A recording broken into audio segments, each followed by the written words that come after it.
Satu suapan. Hanya butuh satu suapan untuk mengubah hidup Pak Hendra selamanya. Pria 67 tahun ini datang ke ruangan saya dengan kondisi yang mengerikan. Perutnya membuncit keras seperti batu, tapi badannya tinggal tulang dibalut kulit. Wajahnya pucat pasi, matanya sayu, kehilangan cahaya. Keluarganya mengira beliau hanya masuk angin atau efek penuaan. Namun saat pemeriksaan, kami semua membeku. Di dalam ususnya bukan nutrisi yang kami temukan, melainkan puluhan cacing yang berpesta pora menyedot darah dan nyawanya setiap detik. Yang lebih mengerikan, parasit ini masuk lewat makanan favorit yang mungkin pagi ini juga ada di meja makan Anda. Makanan yang kita anggap sehat ternyata bisa menjadi mesin pembunuh diam-diam yang memakan organ kita dari dalam. Sebelum saya bongkar daftar 9 makanan pembawa maut ini, saya ingin bertanya, pernahkah Anda merasa sering mual atau lemas tanpa sebab? Coba tulis pernah atau tidak di kolom komentar, karena jawaban Anda bisa jadi kunci diagnosa awal. Jika Anda peduli dengan kesehatan Anda dan ingin melindungi keluarga dari ancaman parasit yang tidak terlihat mata ini, tekan tombol like dan subscribe sekarang. Aktifkan juga loncengnya, karena informasi di video ini bukan cuma soal kesehatan, tapi soal menyelamatkan nyawa Anda dan orang-orang tercinta. Mari kita mulai pembongkarannya. Bapak Ibu, kita sering menganggap bahwa rumah adalah tempat paling aman dan dapur adalah sumber kesehatan. Tapi disinilah ironinya. Kelompok pertama yang akan kita bahas adalah makanan yang hampir setiap hari ada di meja makan kita. Saya menyebutnya musuh dalam selimut. Mengapa? Karena mereka terlihat sangat polos, segar dan menyehatkan, namun menyimpan rahasia yang bisa membuat dokter seperti saya pun bergedik ngeri. Mari kita bicara tentang lalapan. Selada yang renyah, kol yang segar atau kangkung. Bagi kita orang Indonesia, makan tanpa lalapan rasanya kurang lengkap. Tapi sadarkah Anda, sayuran yang tumbuh bersentuhan dengan tanah atau diairi dengan air yang tidak steril adalah karpet merah bagi Ascaris lumbricoides atau cacing gelang. Telur cacing ini tidak terlihat oleh mata telanjang. Mereka memiliki zat perekat alami yang membuatnya menempel sangat kuat di pori-pori daun. Jika Anda hanya mencucinya dengan air mengalir selama beberapa detik, itu tidak cukup. Telur ini akan ikut tertelan, menetas di usus, dan larva-larvanya akan mulai berpetualang menembus dinding usus menuju paru-paru Anda sebelum kembali lagi ke perut untuk menjadi dewasa. Bagi lansia, ini adalah beban berat bagi sistem imun yang mulai melemah. Selanjutnya adalah ikan air tawar. Lele goreng, nila bakar, atau pepes patin. Rasanya nikmat bukan? Tapi ada satu parasit bernama Clonorchis sinensis atau cacing hati oriental. Ikan air tawar adalah inang perantara favorit mereka. Larvanya bersembunyi jauh di dalam serat daging ikan. Masalahnya muncul saat kita memasak ikan secara setengah matang agar dagingnya tetap lembut. Larva ini sangat licin. Begitu masuk ke tubuh Anda, mereka tidak tinggal di usus. Mereka berjalan menuju saluran empedu dan menetap di organ hati. Bayangkan, Bapak Ibu, cacing ini bisa hidup di dalam hati manusia hingga 25 tahun. Selama 2 dekade lebih, mereka menyebabkan peradangan kronis yang seringkali baru terdeteksi saat sudah berubah menjadi kanker hati atau sirosis. Inilah alasan mengapa saya selalu menekankan tidak ada istilah sashimi untuk ikan air tawar. Terakhir di kelompok ini adalah daging sapi. Tren kuliner saat ini memuja daging medium rare karena teksturnya yang juicy. Namun bagi saya sebagai dokter, setiap kali melihat bagian tengah daging yang masih berwarna merah muda atau berdarah, saya melihat resiko Tania saginata atau cacing pita sapi. Larva cacing ini berbentuk kista kecil yang disebut cysticercus. Saat masuk ke perut yang hangat, kista ini pecah dan mengeluarkan kepala cacing yang memiliki pengait. Mereka akan mencengkram dinding usus Anda dengan sangat kuat. Yang mengerikan adalah pertumbuhannya. Cacing ini bisa tumbuh hingga 10 meter panjangnya di dalam perut Anda. Mereka adalah pencuri nutrisi yang ulung. Itulah sebabnya banyak orang makan banyak, tapi berat badannya justru turun drastis dan badannya terlihat layu. Bapak Ibu, dari ketiga makanan tadi, sayuran mentah, ikan air tawar dan daging sapi, mana yang paling sering ada di menu harian Anda? Jujur saja, dulu saya juga sangat menyukai ikan nila bakar setengah matang sebelum saya melihat sendiri hasil ronsen pasien saya. Coba tulis di kolom komentar, saya baru tahu jika informasi tentang cacing hati atau cacing pita ini mengejutkan Anda. Dan bagi Anda yang baru bergabung, jangan lupa klik subscribe. Karena setelah ini, kita akan masuk ke kelompok 2, makanan yang parasitnya jauh lebih jahat karena target utamanya adalah otak Anda. Tetap di sini, karena bagian selanjutnya akan jauh lebih penting. Bapak, Ibu, jika di segmen sebelumnya, kita membahas parasit yang hanya mencuri nutrisi di usus. Sekarang, kita masuk ke wilayah yang jauh lebih gelap. Kelompok kedua ini saya sebut sebagai sang penjajah organ. Parasit di dalam makanan ini tidak puas hanya tinggal di perut Anda. Mereka memiliki kemampuan untuk menembus aliran darah, berjalan melewati jaringan tubuh, dan memilih tempat bersarang yang paling vital, otak dan hati Anda. Bagi Bapak Ibu yang mengonsumsi daging babi, informasi ini adalah hidup dan mati. Daging babi dikenal sebagai salah satu pembawa parasit paling mematikan, yaitu Taenia solium atau cacing pita babi. Namun ada kondisi yang jauh lebih mengerikan dari sekedar cacingan biasa, yang kami sebut sebagai neurosistiserkosis. Ini terjadi ketika telur cacing pita babi tertelan, bisa dari daging yang kurang matang atau kontaminasi tangan yang kotor. Telur ini menetas dan larvanya menembus dinding usus. Mereka tidak tinggal di sana, mereka berenang di aliran darah dan berhenti di otak. Di dalam jaringan otak Anda, mereka membentuk kista atau benjolan kecil. Otak Anda akan menganggap ini sebagai benda asing, menyebabkan peradangan hebat. Pasien sering datang dengan keluhan kejang mendadak, sakit kepala yang rasanya seperti mau pecah, hingga perubahan kepribadian. Banyak yang mengira ini penyakit syaraf biasa atau bahkan gangguan mistis, padahal ada makhluk hidup yang sedang bersarang di dalam kepalanya. Pernahkah Anda mencoba kuliner eksotis seperti sate keong, rica-rica bekicot, atau escargot di restoran mewah? Keong dan siput adalah inang antara dari Angiostrongylus cantonensis atau cacing paru tikus. Nama tikus dibawa karena siklus hidupnya memang berasal dari kotoran tikus yang dimakan oleh keong tersebut. Saat Anda memakan keong yang tidak dimasak pada suhu yang sangat tinggi, larva ini masuk ke tubuh Anda. Target mereka, sistem syaraf pusat. Mereka akan berjalan menuju selaput otak dan menyebabkan meningitis eosinofilik. Gejalanya bukan cuma pusing biasa, tapi leher yang menjadi sangat kaku hingga tidak bisa menoleh, mual muntah yang menyemprot, dan sensitivitas cahaya yang luar biasa. Bagi lansia, infeksi ini bisa menyebabkan kelumpuhan permanen hanya dalam hitungan hari jika tidak segera ditangani. Kelompok terakhir di segmen ini mungkin yang paling menipu. Selada air dan kangkung air. Kita sering menganggap tanaman yang tumbuh di air mengalir itu bersih. Tapi secara medis, air tawar adalah tempat berkumpulnya metaserkaria atau kista dari Fasciola hepatica, cacing hati domba. Kista ini berbeda dengan telur cacing biasa. Mereka memiliki pelindung yang sangat keras, seperti perisai baja mikroskopis. Mereka tidak akan mati hanya dengan dicuci air keran sebentar. Begitu masuk ke perut, mereka menetas dan secara agresif memahat jalan menembus dinding usus menuju hati.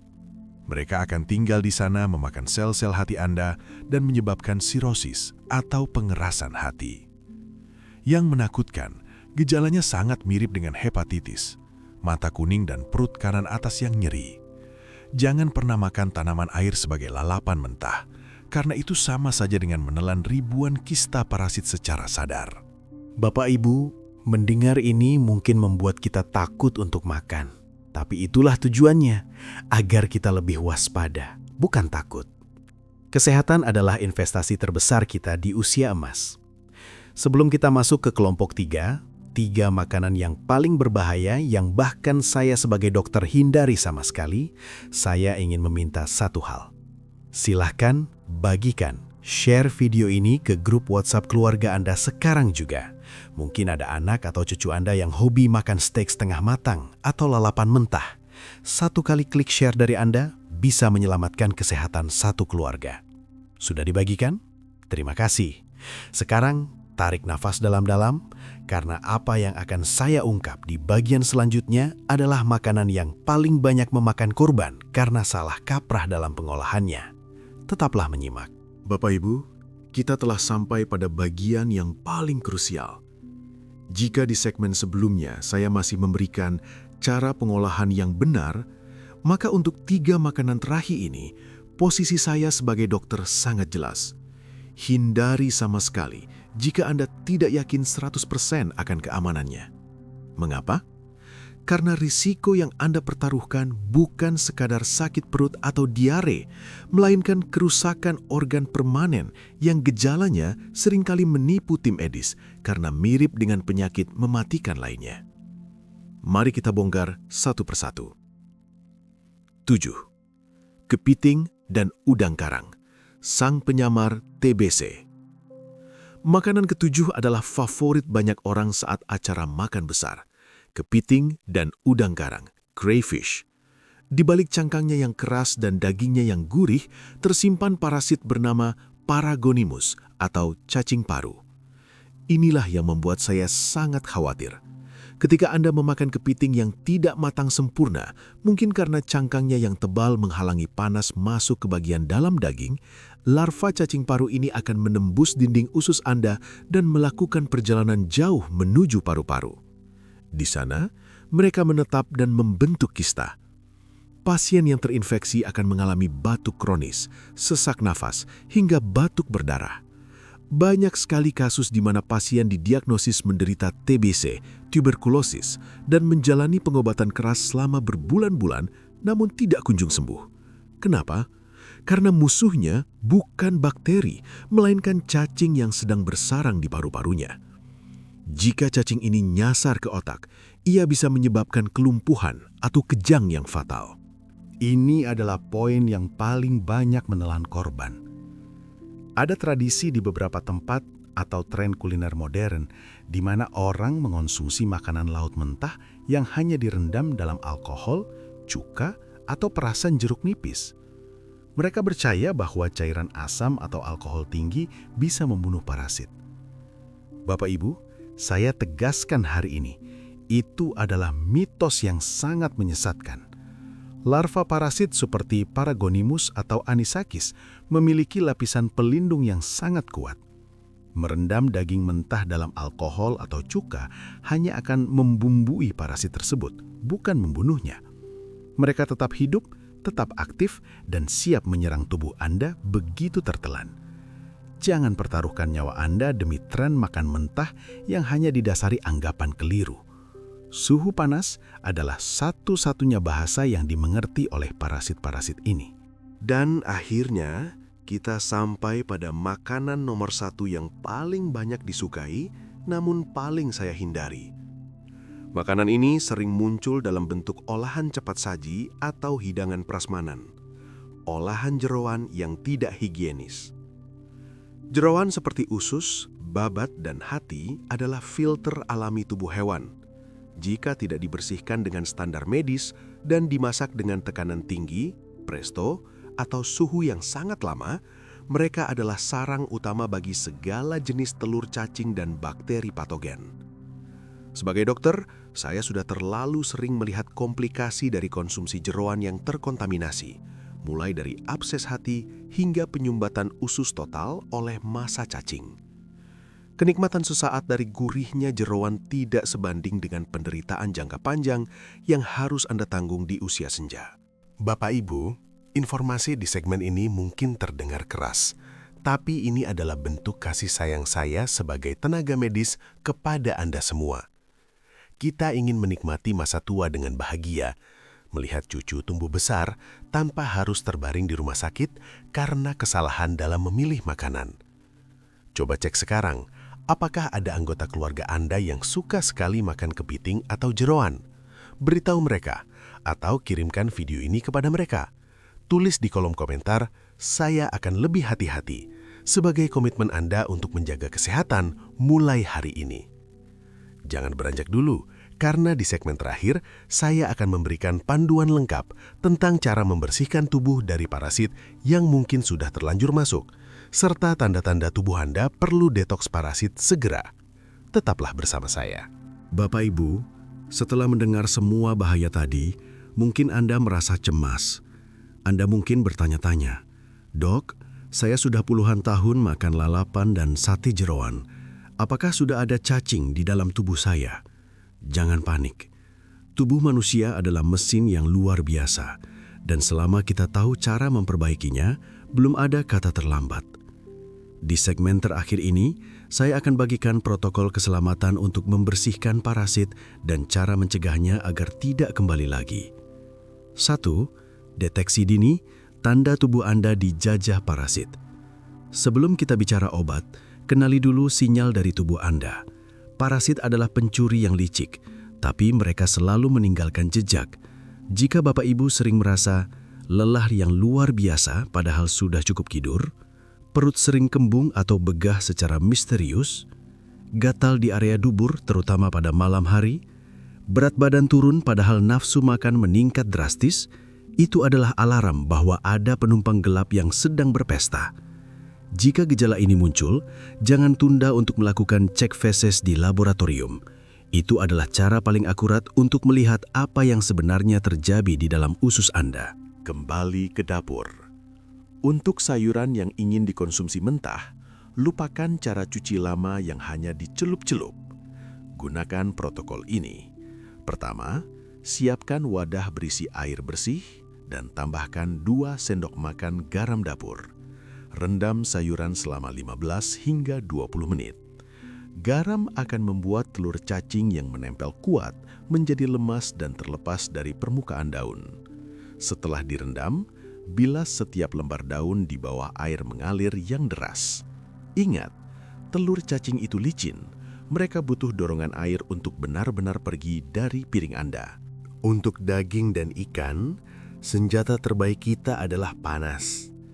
Parasit tidak bisa bertahan di atas suhu 70 derajat Celcius.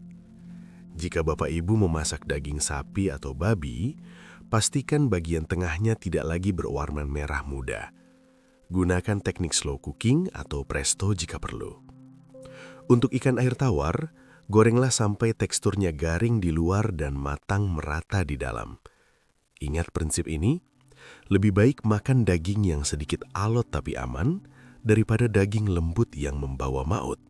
Bapak Ibu yang saya sayangi, kesehatan bukan sekedar tentang apa yang kita makan, tapi bagaimana kita menghargai tubuh pemberian Tuhan ini.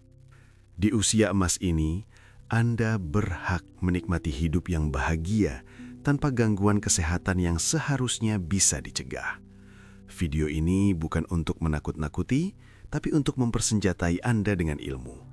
Bagikan informasi ini kepada teman-teman di pengajian, di komunitas senam, atau di grup keluarga. Jadilah pahlawan kesehatan bagi orang-orang di sekitar Anda.